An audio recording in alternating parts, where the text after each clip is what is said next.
Hola, soy Julio Muñiz. Muchas gracias por acompañarnos en el programa de hoy. Mi invitado es Jaime Salva. Jaime es arquitecto e interiorista comprometido con ofrecer soluciones atemporales que responden a problemas de la vida contemporánea. Jaime, muchas gracias por hacer tiempo para platicar con nosotros. Por favor, para quien no está muy familiarizado con tu trabajo, platícanos brevemente tu trayectoria, cómo fue que decidiste dedicarte a la arquitectura y cómo llegaste al punto en el que te encuentras hoy. ¿Qué tal? Muchas gracias por la invitación. Y bueno, pues yo vengo de una familia dedicada al mundo de la construcción y el interiorismo. Mi padre era interiorista, Mm.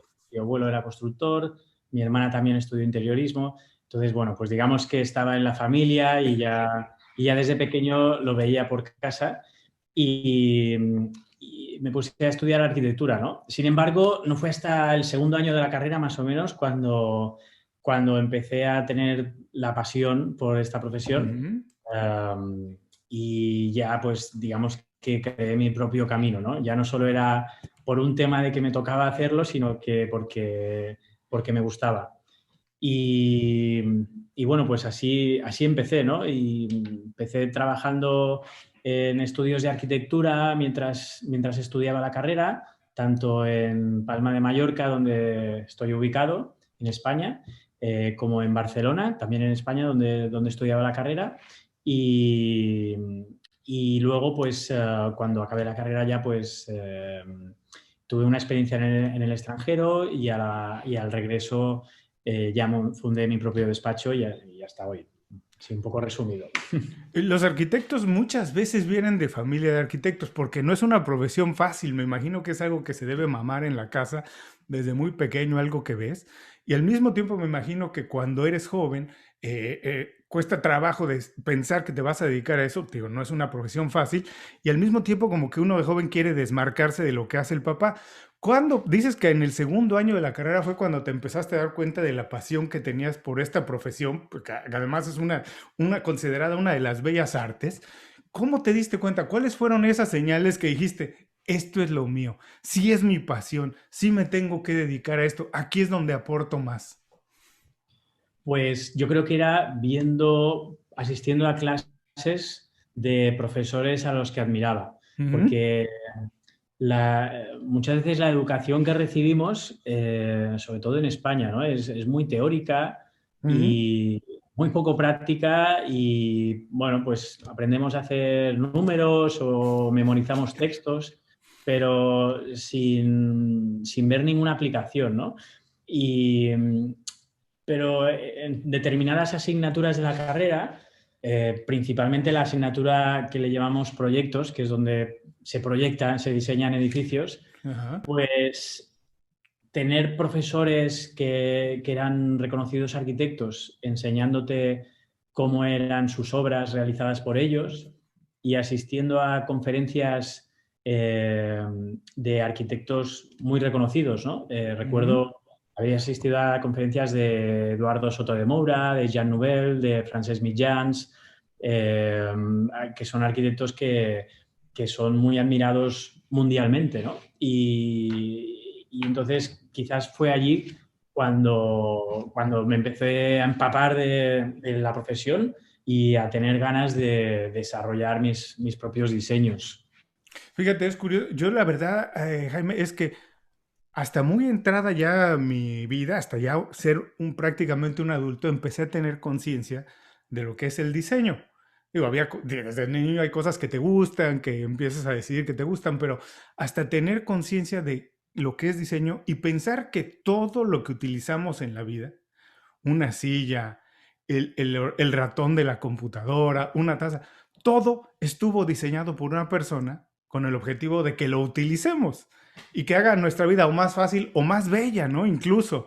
Y eso es un motivo suficientemente noble, me parece, como para admirarlo.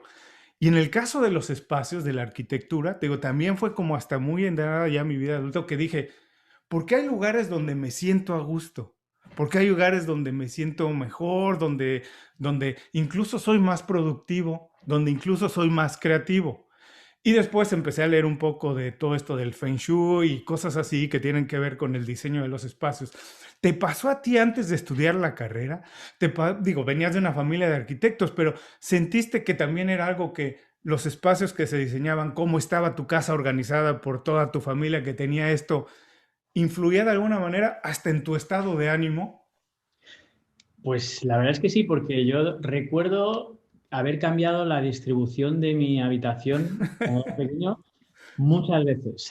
Y eso que era muy pequeña, pero había cambiado la distribución muchas veces. Y empecé con una litera, luego pedí que me quitaran la litera y poner una cama en un lado, la puse en el otro. Y también lo que recuerdo es que yo era un fanático del baloncesto, Ajá. jugaba muchísimo a básquet y entonces cuando volvía de entrenar, pues normalmente llegaba a casa al despacho de mi padre donde él estaba dibujando y yo recuerdo haber dibujado pabellones de baloncesto, ¿no? O sea, como el Ujú. graderío y cómo sería el pabellón ideal, etcétera, ¿no? Y también una cosa que recuerdo en este sentido es que el poner la mesa para cenar con mi Ujú. padre era una lección de arquitectura e interiorismo. Ujú. Es decir, él que es muy fanático de todo esto, ¿no? Del diseño, de cómo se hacen las cosas, de hacer bien las cosas, de la tradición, del porqué, de la funcionalidad de las cosas, pues el recuerdo, ¿no? El explicar de por qué este tenedor va aquí, por qué la cuchara va aquí, por la servilleta donde se coloca, por qué. Y, en fin, ya solo poner la mesa era una lección. Oye, yo casi toda mi vida me he dedicado a cosas creativas, cosas que tienen más que ver con crear contenido o marketing. Y la verdad es que vender una idea, pues tienen siempre un reto, pero además yo vendo ideas que a lo mejor pasan de tiempo muy rápido, porque crear una campaña de marketing a lo mejor es para algunos cuantos meses, en fin, entonces vendes una idea siempre pensando que va a haber algo que lo va a continuar después. Pero vender la idea para diseñar una casa, un edificio, una oficina, debe ser un reto mayúsculo porque es algo que la gente ve, proyecta a 10, 15, 20 años. ¿Cuál es el reto más grande como arquitecto de vender una idea, de venderle a alguien que tu diseño es el óptimo para seguir adelante con un proyecto? Claro, es muy buena pregunta porque es el gran reto al que nos enfrentamos día a día, ¿no? Porque eh, te vas dando cuenta con el tiempo de que el saber vender lo que haces es muy importante. Y tú no basta con hacerlo bien, sino que lo Claro, tienes no. que vender bien, ¿no? Y muchas veces el cliente destinatario al que le explicas tu idea no tiene por qué tener una formación a nivel de arquitectura y diseño para entenderla a simple vista, ¿no? Es como Mm, si yo voy al médico y no tengo ni idea de medicina claro. y me lo creo todo lo que me dicen, ¿no? Pero en el caso de un cliente que se hace su casa, es su casa donde la va a habitar, ¿no? Ujú. Y quiere participar mucho y es un gran reto. Y yo creo que lo importante es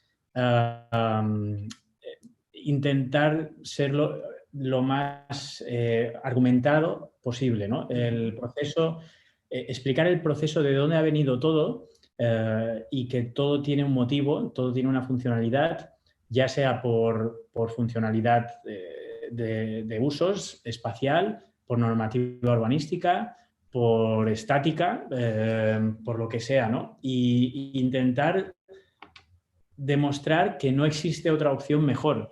Pero para ello tiene que haber habido muchísimo trabajo previo Claro. para llegar a esa conclusión y creértela realmente, ¿no? O sea, cuando le estás explicando algo al cliente, eh, yo ya me he peleado con la propuesta Contigo y, mismo. exacto, exacto. Y he buscado todas las opciones que he sabido y he concluido con una que considero que es la mejor por una serie de motivos que explico al cliente, ¿no?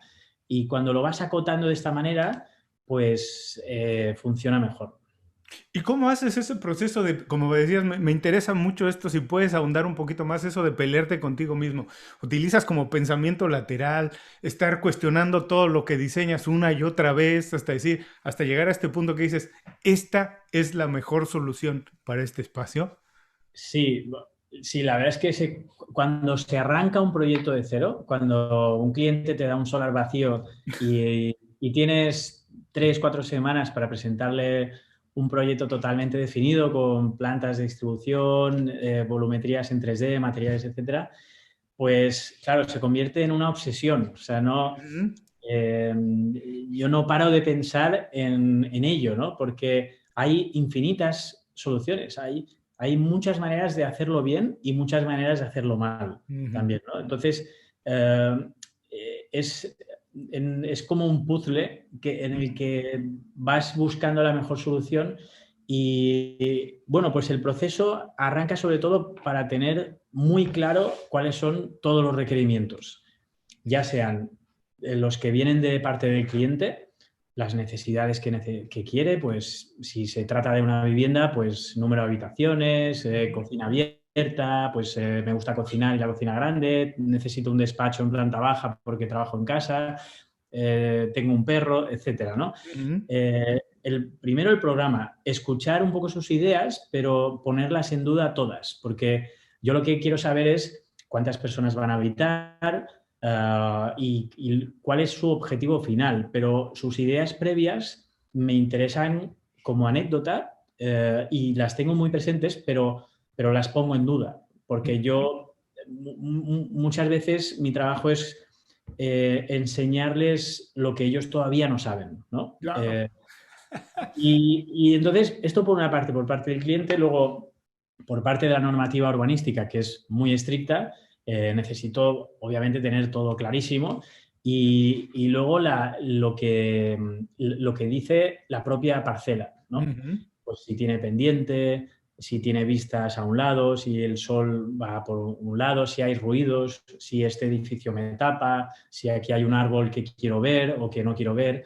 Entonces, cuanta más información posible mejor y luego se va intentando acotar y que cada vez haya como menos opciones y lo que decía un poco antes, ¿no? Que parezca que solo existe una manera de hacerlo bien, ¿no?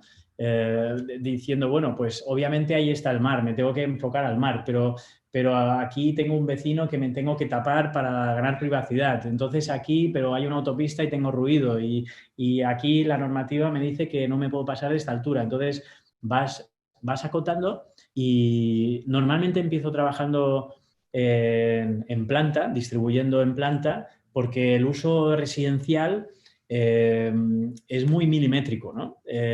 Sería diferente si hiciera un museo o un aeropuerto, bueno, un aeropuerto no, un museo, un uso muy abstracto donde igual la forma exterior puede ir primero y luego dentro ya lo resolverás, ¿no? Pero en una vivienda, con la normativa que tenemos, al final te limita bastante y empezamos a trabajar en distribución. Y cuando ya está todo encajado a nivel espacios, pues se trata de levantar el volumen y, como digo, a veces ir esculpiendo, ¿no? Porque Ujú. ya tienes el volumen principal, pues las dos plantas, el sótano, etcétera, y vas creando los gestos arquitectónicos que puede hacer único ese edificio, ¿no? Oye, digo una cosa, porque a mí también haciendo trabajo creativo, yo sí hace ya mucho tiempo entendí que no hay nada que sea correcto o incorrecto, sino que hay cosas que no son para mí en el momento o que no son para el cliente en el momento, porque muchas veces tú presentas una idea y el cliente te dice que no. No quiere Mm. decir que esté mal, sino que él en ese momento tal vez no lo entendió o no es para él en ese momento. Pero dime una cosa, en términos de arquitectura, que estás vendiendo, volvemos a la idea, estás vendiendo un proyecto, la gente va a pagar por un proyecto que va a habitar ahí 15, 20, 30, 40 años. El cliente siempre tiene la razón, tú estás siempre dispuesto a ceder un poco pensando que realmente, a pesar de que tú tienes que decir, también es una obra que ahí va a quedar para la posteridad, como un trabajo mío. a pesar de que alguien lo está financiando, pagando, alguien lo va a evitar, pero es algo que va a decir, que va a llevar siempre mi nombre. ¿Hasta dónde estás dispuesto siempre a decir, el cliente tiene la razón, puedo cambiar esto, esto no? Claro, es muy complicado esto porque yo con los años he aprendido que un cliente en arquitectura es un requerimiento más eh, eh, esencial de la arquitectura, como lo puede ser dónde está el sol, la Ok. topografía de un terreno, la estática, o sea, es una, entre comillas, una limitación más Ujú.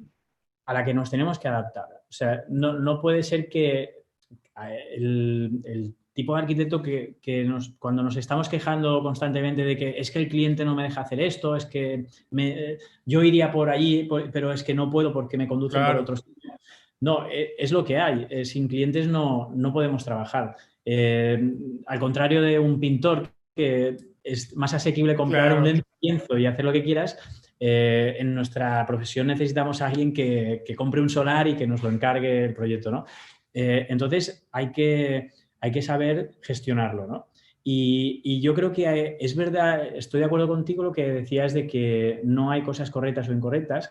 Sin embargo, en arquitectura hay cosas que sí que, por ejemplo, vuelvo al tema de la estática, ¿no? La estética, pues tú si quieres hacer Claro. un vuelo, hay una limitación por la gravedad, ¿no? Entonces hay que resolverlo.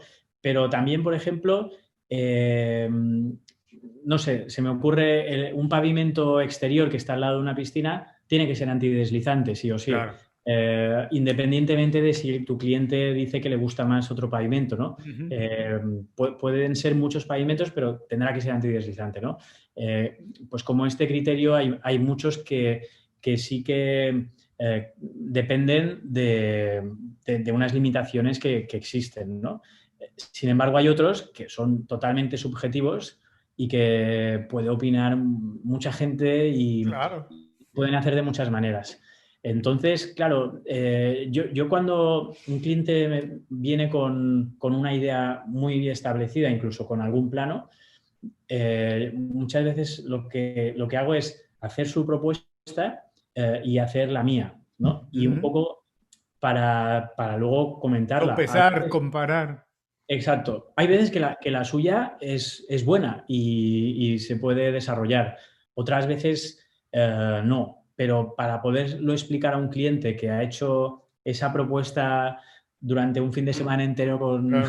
en familia, con toda la ilusión, pues tienes que trabajar antes para poder demostrar el por qué quizás hay otra opción que funcione mejor.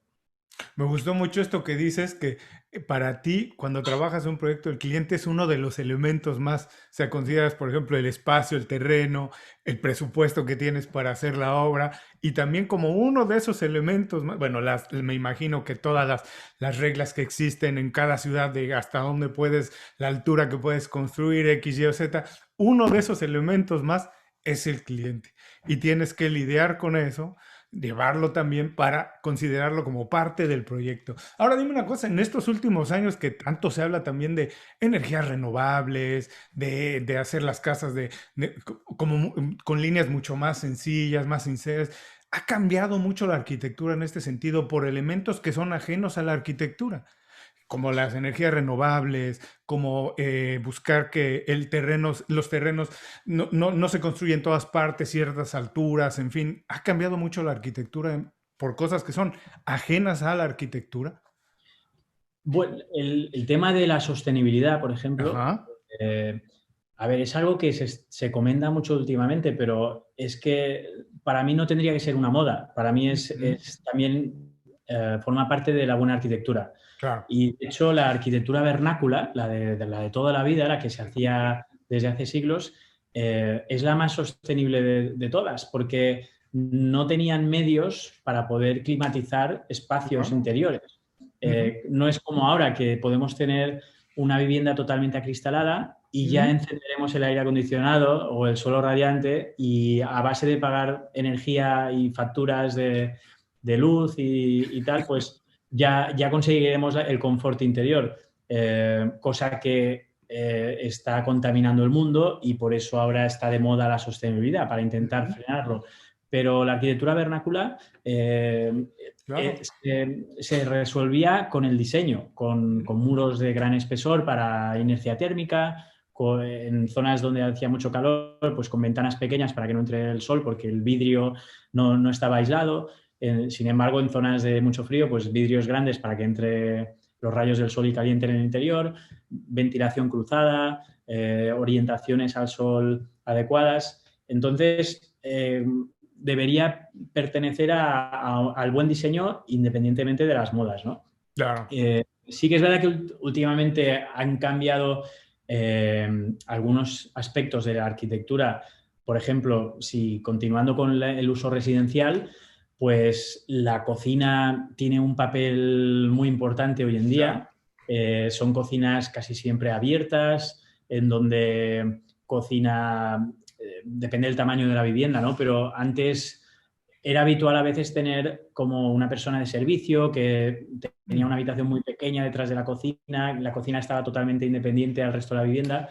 Hoy en día no es así y de hecho se cocina, se come y se cena poco en casa también, ¿no? claro. Eh, eh, y luego, más recientemente, el teletrabajo, ¿no? Mm, Sobre todo este último año, en donde la novedad quizás es que no solo necesitamos un espacio para apoyar un ordenador portátil y poder contestar emails por la tarde, sino que necesitamos un espacio adecuado para hacer videoconferencias como esta misma, ¿no? claro. En donde necesitamos un aislamiento acústico porque no queremos oír al perro Ujú, o la sí. tele, que si hay otro miembro familiar viéndola, y necesitamos una buena iluminación natural y, un mínimo decorado, entre comillas, detrás nuestro, ¿no? Para dar una imagen corporativa cuando hacemos videoconferencias por trabajo y convivir seguramente varias videoconferencias a la vez en un mismo hogar, ¿no? Sin embargo, te diría que en arquitectura, en, porque estos son matices y a lo mejor Ujú, actualizaciones del estilo de vida, pero lo que es en arquitectura no ha cambiado enormemente.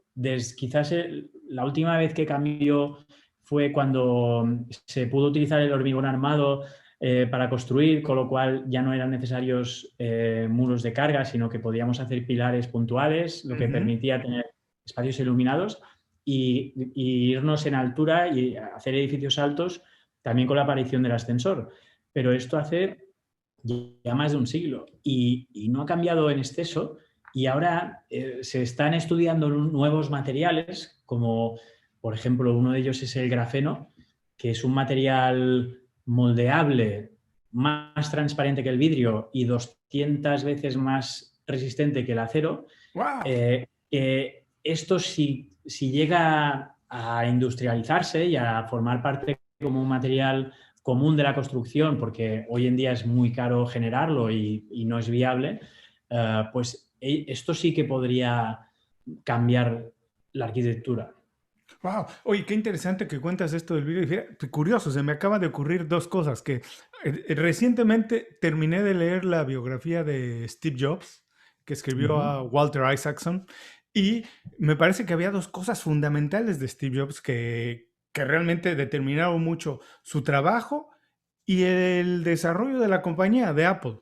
Él estaba empeñado, tenía una pasión por la sencillez, Ujú. obligaba a los diseñadores todo el tiempo a eliminar lo que cualquier otra persona podría pensar que era imposible, quitar el botón de apagado y encendido en los equipos, en fin, va. Y ahora que hablas del video, también tenía esa obsesión por el cristal y encontró esta compañía que desarrollaba una cosa que le llaman cristal gorila en español, que es la pantalla de los ordenadores, de los teléfonos, de los iPhones, que es un cristal tremendamente resistente.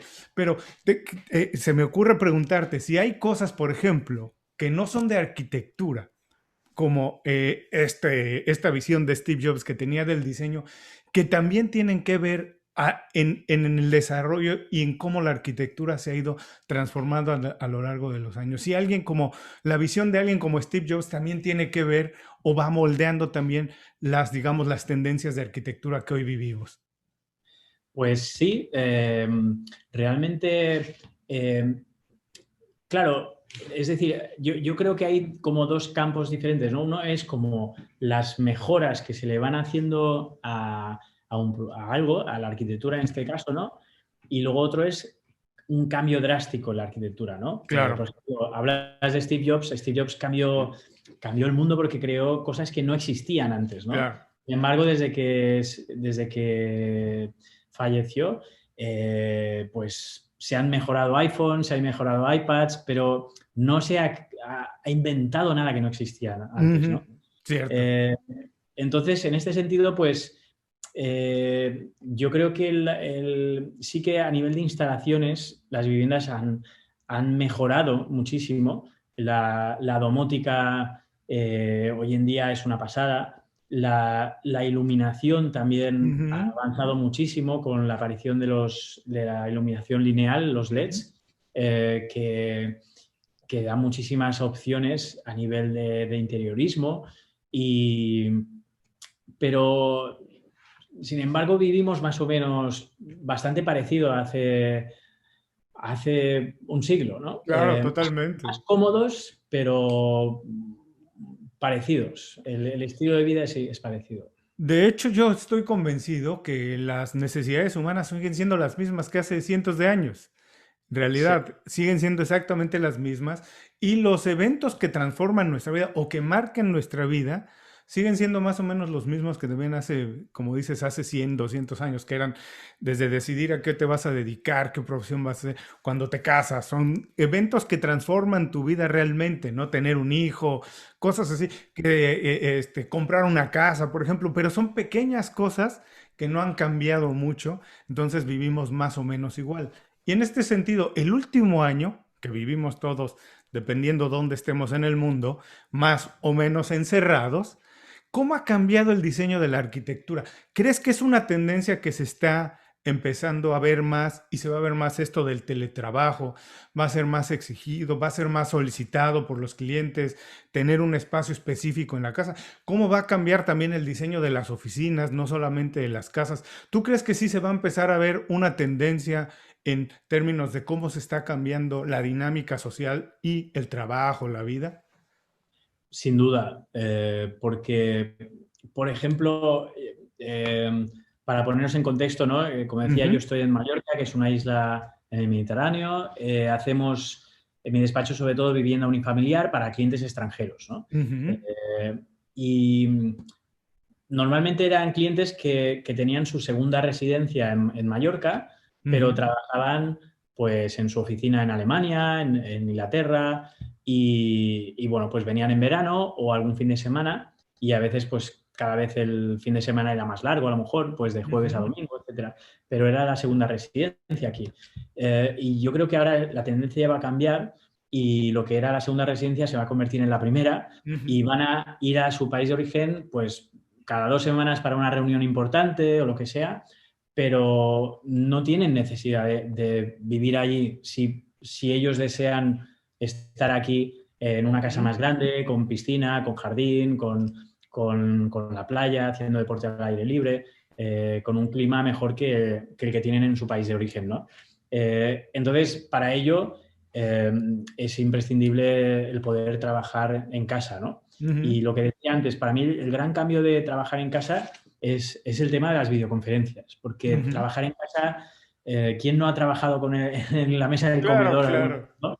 Pero videoconferencias ya es más delicado, ¿no? Ya Mm, necesitas una infraestructura mayor. claro. Y también el hecho de teletrabajar no siempre es en casa. Entonces, los espacios de coworking eh, o incluso las cafeterías Ujú, donde puedes llegar allí, conectar tu ordenador y tener wifi y enchufarte, pues también están en aumento, ¿no? Eh, y en cuanto a las oficinas que me comentabas, hubo una tendencia con las oficinas de Silicon Valley, etcétera, sí, las sí. oficinas tipo Facebook, Google y tal, de trabajar todos en un mismo espacio, itinerantes, incluso no tener una mesa fija. Y esto está muy bien, pero también se ha demostrado con el tiempo que el ruido, la concentración Ujú. se ve afectada. Y entonces, bueno, esto ya depende de cada empresa, cada necesidades que tenga cada uno, ¿no? Pero es imprescindible tener zonas en donde puedas estar en silencio y puedas tener una videoconferencia con aislamiento acústico y que no molestar y que no te molesten. Sí, de hecho, esto que comentas de las oficinas como de Silicon Valley, donde la gente incluso tienen tantos beneficios como guardería, gimnasio ahí, que la gente llegaba a pasar ahí 16, 18 horas, también se empezó a ver que la gente trabajaba más tiempo del que tiene que trabajar, ¿cierto? Y a lo mejor detrás de eso, detrás de tener tantas ventajas en la oficina, había un poco escondida esta idea de que la gente pasara mucho más tiempo dentro de la oficina. Entonces, como nosotros los mexicanos decimos, ni tanto que queme al santo, ni tanto que no lo alumbre, ¿no? El problema es encontrar los puntos medios, ¿no? Hasta dónde puede estar y eso. Pero también yo comparto contigo esto, a mí me ha tocado, hace muchos años ya no trabajo en lo que se llama el mundo corporativo, pero me tocó trabajar en oficinas donde se empezó la tendencia esta de no tener oficinas privadas, donde todo el mundo compartía, y la verdad es que la productividad no era lo mismo.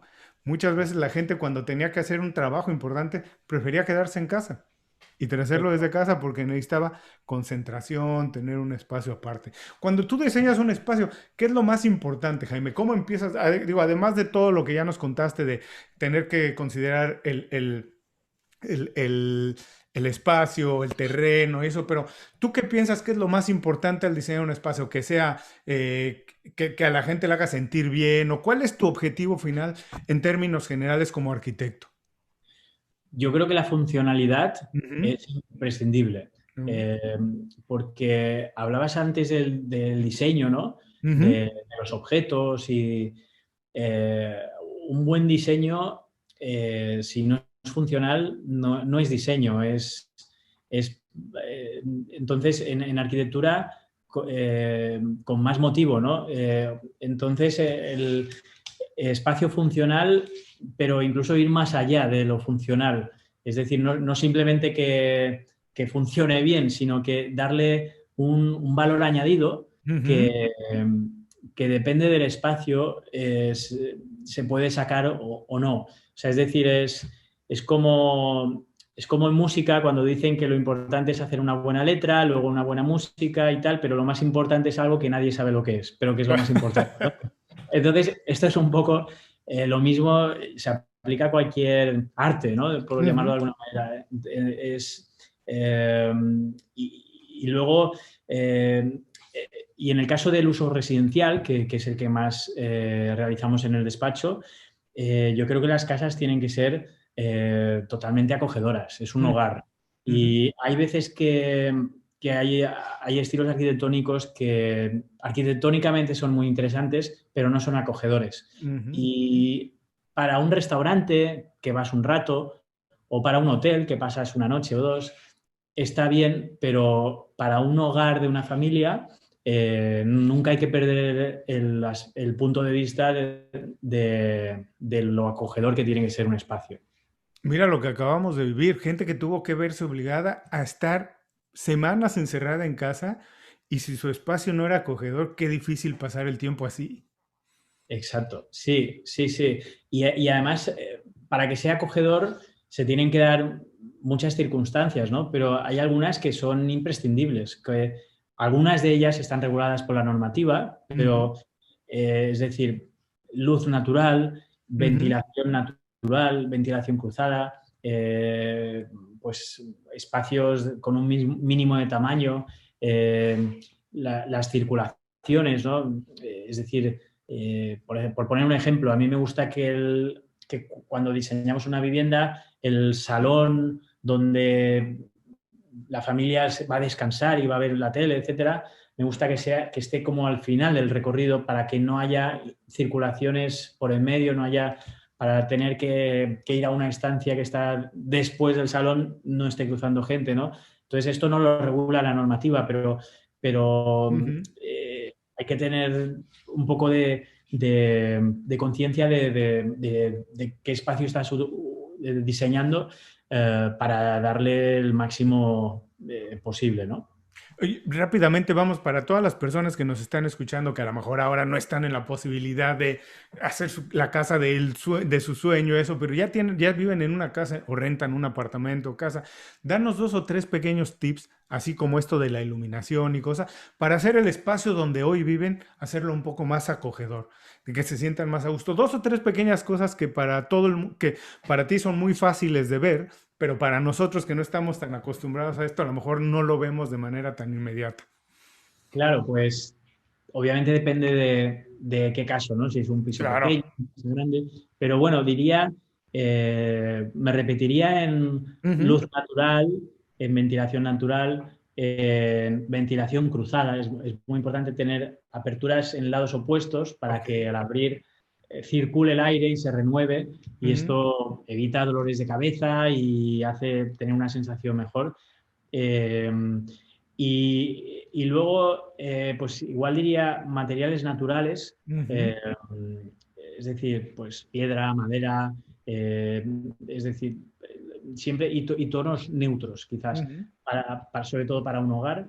Eh, los tonos más arriesgados los pueden aportar pues un cuadro, decoraciones, etcétera, pero eh, el color de las paredes, del pavimento, de los muebles principales, de las cortinas, etcétera, pues yo recomendaría que fueran tonos neutros, calmados, apagados, que recuerden a la naturaleza, ¿no? ujú. Tonos blancos, beige, gris, marrones, verdes, azules, quizás, pero tonos que sean lo más naturales posibles.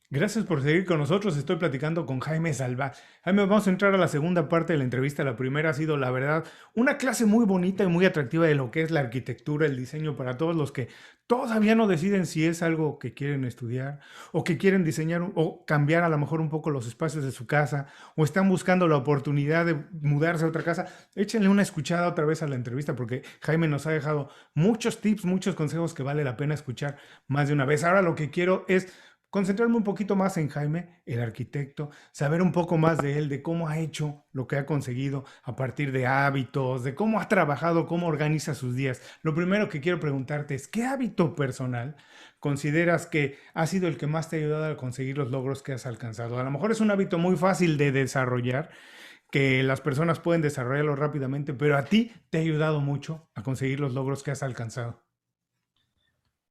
Pues quizá diría trabajar, ¿no? Porque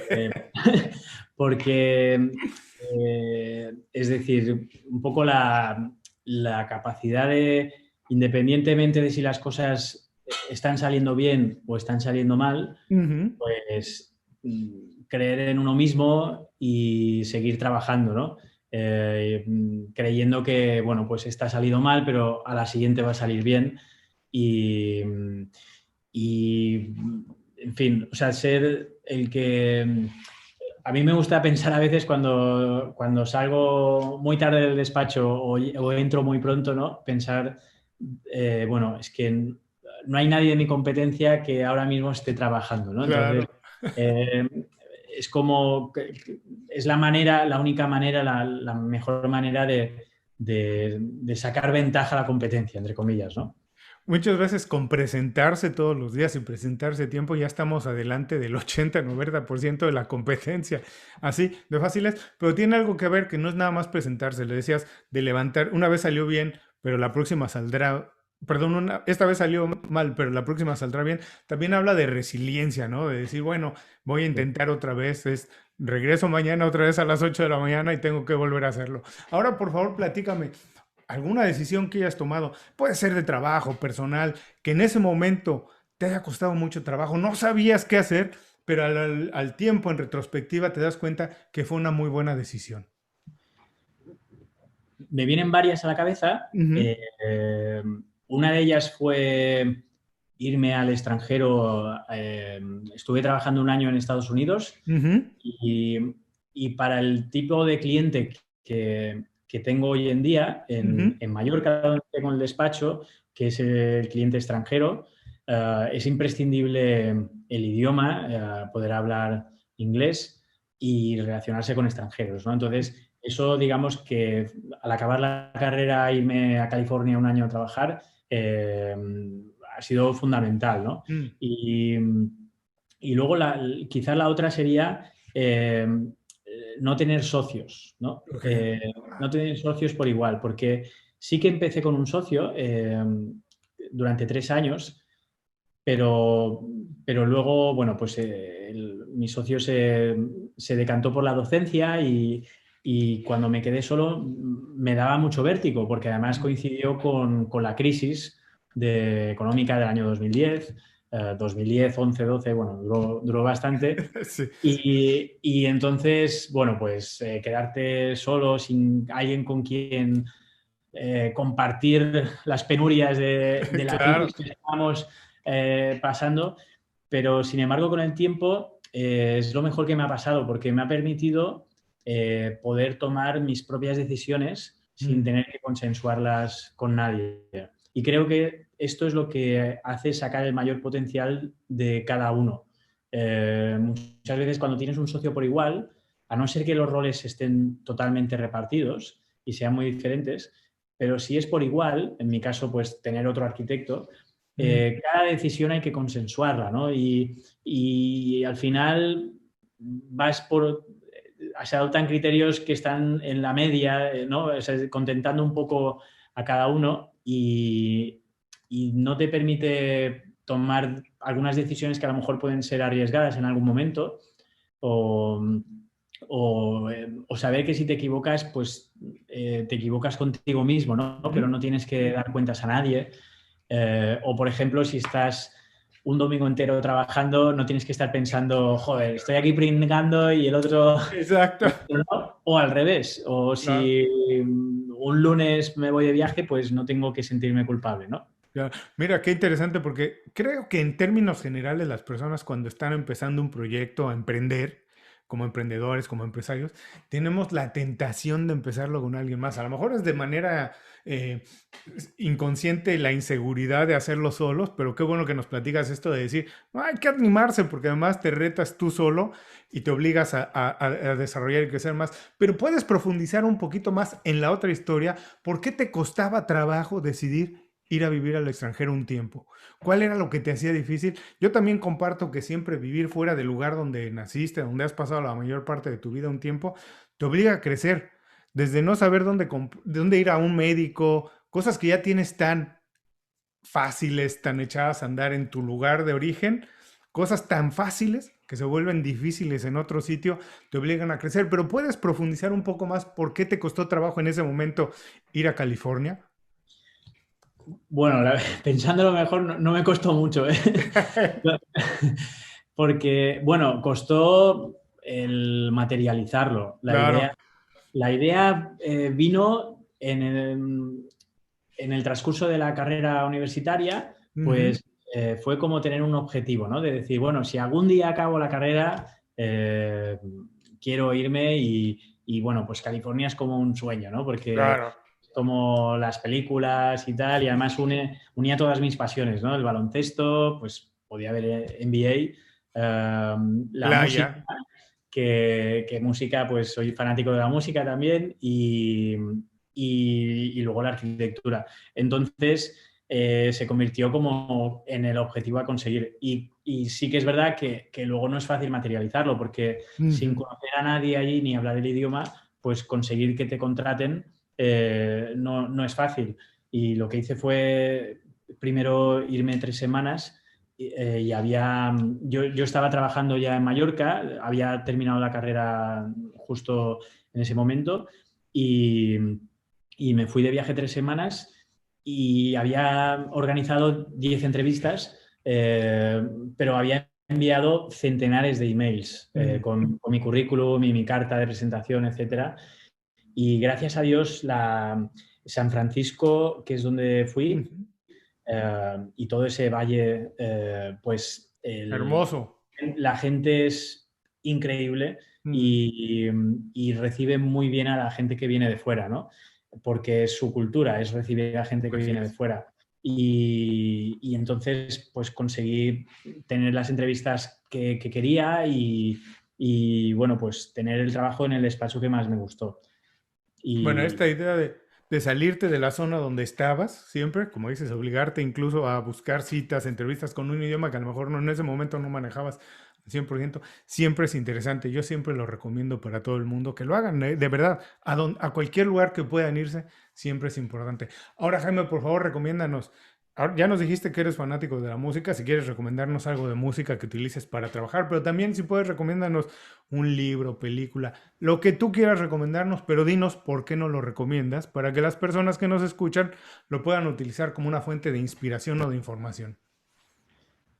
pues, a ver, un libro, creo que recomendaría La Semana Laboral de 4 Horas Ujú, de Tim Ferriss, ujú, porque es un libro que a nivel de productividad ayuda mucho, ¿no? claro. A ponerte las pilas y al menos a replantearte lo que haces con tu tiempo, ¿no? Ujú, Y te enseña como, pues, una manera de enfocar el- el aspecto laboral, ¿no? De que no tiene por qué ser casi el 100% de nuestra vida, ¿no? ujú. Um, una película recomendaría En busca de la felicidad de Will Smith, Ajá. rodada, por cierto, en San Francisco cuando Ujú, estaba por allí, que algún set de grabación vi por allí, porque el edificio, el Bank of America, donde se desarrolla la película, estaba justo enfrente de la oficina donde trabajaba. mm. Y bueno, pues es una película, yo creo que muy interesante, ¿no? Porque enseña el típico sueño americano, ¿no? El perseguir un sueño y conseguirlo, ¿no? Y luego, pues a nivel musical, bueno, es que escucho muy diferentes tipos de música, ¿no? De hecho, tengo un grupo de música donde toco la Ah, guitarra, hacemos versiones de rock, pero para trabajar, obviamente pongo música más tranquila, ¿no? ujú. Y cualquier disco de jazz, Miles Davis, por ejemplo, es una pasada para proyectar. Bueno, Ponérselo pues a todos los que nos escuchan, no se preocupen, vengan más tarde las notas del programa, van a encontrar las ligas directas a las recomendaciones de Jaime. Un libro y una película que vale la pena. Ya nos dejaste trabajo para el fin de semana, pero vale la pena porque es trabajo del bueno, casi, casi como divertirse, pero muy recomendable. Así que vengan a las notas del programa más tarde y ahí encontrarán las ligas directas a estas recomendaciones. Jaime, me gustan mucho las recomendaciones de los invitados porque hablan también de ellos como personas, no nada más como profesionales. Como sabes, el programa se llama Inconfundiblemente y me gustaría saber, además de estas cosas que te gustan hacer, ¿por qué Jaime es inconfundible? ¿Qué te hace inconfundible? difícil contestarlo y yo creo que a lo mejor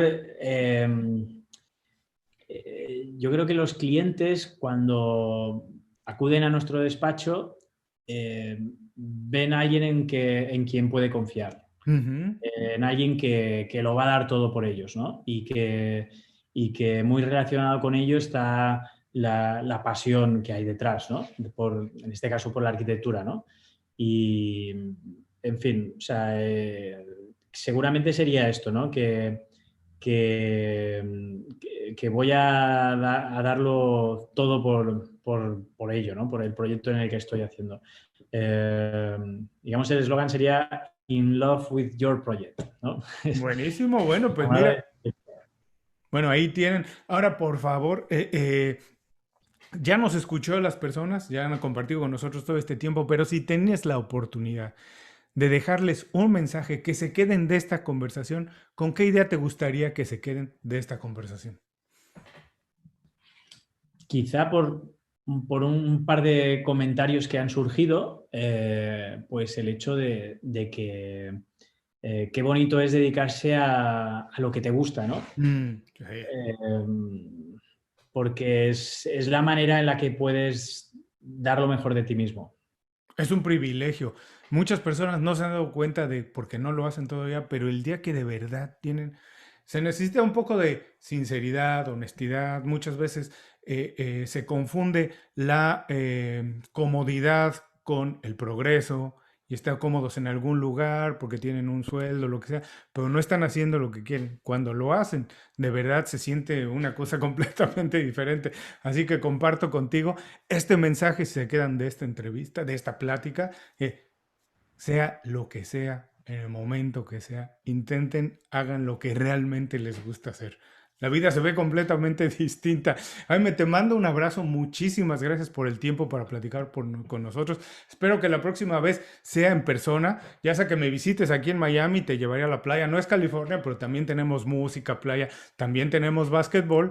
Pero también me gustaría que fuera en Palma, porque no conozco y nos tomaríamos unas cañas. Me imagino que la comida, como en cualquier parte de España, debe ser muy buena, así que nos tomaríamos un buen vino, unas cervezas y podríamos platicar de esto, de seguir haciendo lo que nos gusta hacer. Muy bien, pues encantado, muchísimas gracias. He pasado un gran momento y un abrazo. Antes de irnos, dinos, ¿dónde pueden las personas que nos escuchan saber más de tu trabajo? ¿Dónde pueden ver tu trabajo y saber lo que estás haciendo? Principalmente en la página web, que es www.salvarc, acabado en rq.com, y desde allí pueden acceder también a las redes sociales, pues las típicas, Instagram, Facebook, YouTube, LinkedIn, Twitter. Los que nos escuchan, no se preocupen, regresen a las notas del programa y también dejaremos la liga directa a la página de Jaime. Y a todos los que nos escuchan, con esto concluimos nuestra conversación con Jaime. Les recuerdo que todos sus consejos, ideas, así como la forma de saber más de su trabajo y conocer lo que está haciendo, lo pueden encontrar en las notas de este programa.